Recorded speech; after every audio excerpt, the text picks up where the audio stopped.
You see people on the internet being like, well, just follow the law. Well, just follow. And it's like, y'all shut the fuck up. Okay.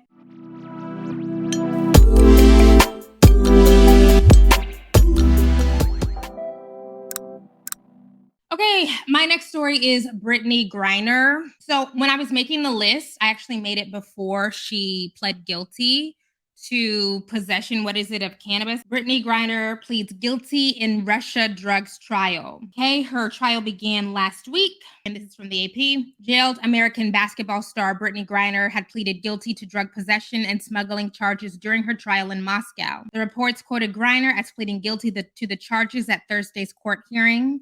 They said that speaking through an interpreter, Griner said that she had acted unintentionally because she was packing in haste. Griner was detained in February at Moscow's Sheremetyevo airport with vape canisters with cannabis oil allegedly were found in her luggage. She faces up to 10 years in prison if convicted of large-scale transportation of drugs. Man, so this morning, the first thing that I did was listen to the latest episode, or it was yesterday's episode of the Daily Podcast by the New York Times.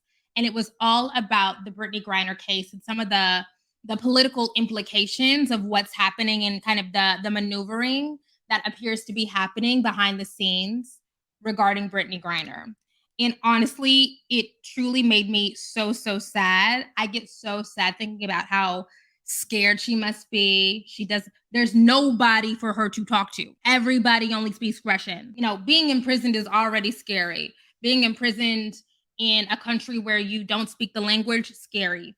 Being imprisoned in Russia in the middle of a war where you don't speak the language, unimaginable, horrible. So I highly suggest that anybody who's interested in learning more of the details go back and listen to that episode of The Daily where they talk about how it took the Russian officials 3 weeks to even release news that she had been incarcerated. She got arrested at the airport in February.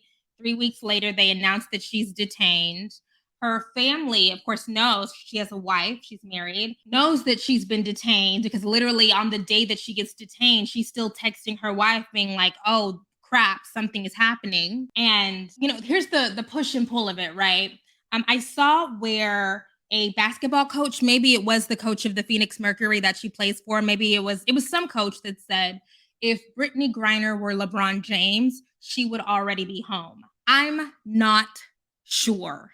Okay, and this is why I'm not sure, okay? Because in listening to that and talking to people and reading up on it, Russia, we know, they are clout chasers, okay? Right? International clout chasers. Not to say that the United States are not international clout chasers, they absolutely are, right? But, Russia and the United States are right?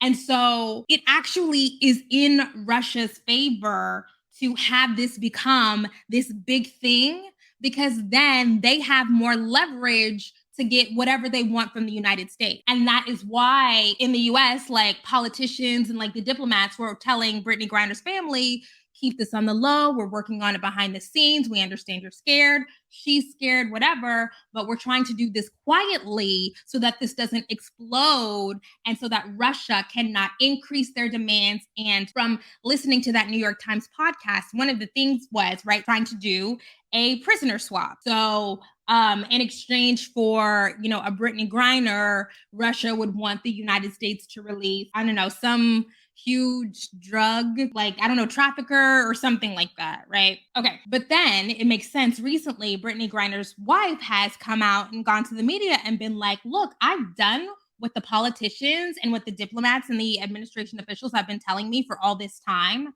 but it's been months and nothing has happened and there's no movement. So I feel like I'm backed into a corner. My only option now is to go to the media and make this a big thing. And I do I don't know what's happening, right? Who can know for sure? But it does seem that now we see, Joe Biden, after Brittney Griner released that public letter, really having to, and his spokespeople coming out and saying he's working on it. He read the letter. He actually called Brittney Griner's wife, I believe, today to talk to her and to say that they're doing everything that they can to get her out. But she is still incarcerated. And then the other complicating factor about this is not too long ago, the United States did a prisoner swap with Russia for a man. What is his name? Trevor Reed. And he's in the military. He was in the military. He got arrested in Russia for, I think assaulting a police officer, allegedly. But, who knows, right? Same way the United States, police be lying, Russian police be lying too, right? But he had been in prison for a long time. I want to say years, a long time. And then finally, the Biden administration did a prisoner swap for him and he came home. But I'm going to be honest with you. I understand why the Griner family, I don't know, is Brittney Griner's wife's last name Griner? Probably, right? I understand why people who are close to Brittney would look at Trevor Reed being freed from Russian prison and be like, well, if you can do it for him, why can't you do it for us? But the thing is, Trevor Reed was in there for a long time. He was in there way longer than 4 months. And I'm sure that if you really look at the details of that, that is scary. I think Russia is trying to show their power and use this for political gain. Always. Always. My God, for weed, she's been held since February. That is the crazy thing. And it's not even like weed. You know what I'm saying? It's like the vapors of weed, right? It's like weed extracts. Like, that's nuts. And, you see people on the internet being like, well, just follow the law. Well, just follow. And it's like, y'all shut the fuck up. Okay. As many people who don't follow the law and are fine and not incarcerated for months at a time, like, that is really and truly, that should not be the center, the locus, of where our conversations on Brittney Griner start. Biden is annoying. Like, we know this man ain't putting in work for no one.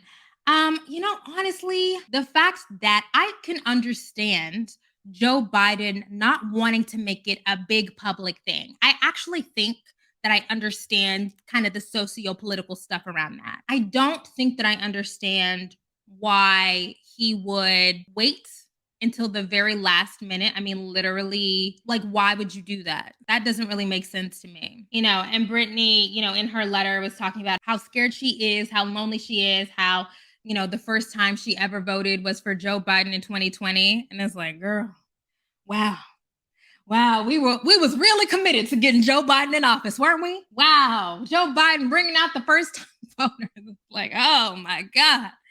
Anyways, wishing her the best. I cannot imagine how terrified she is. I truly, empathy is my superpower. I cannot even fathom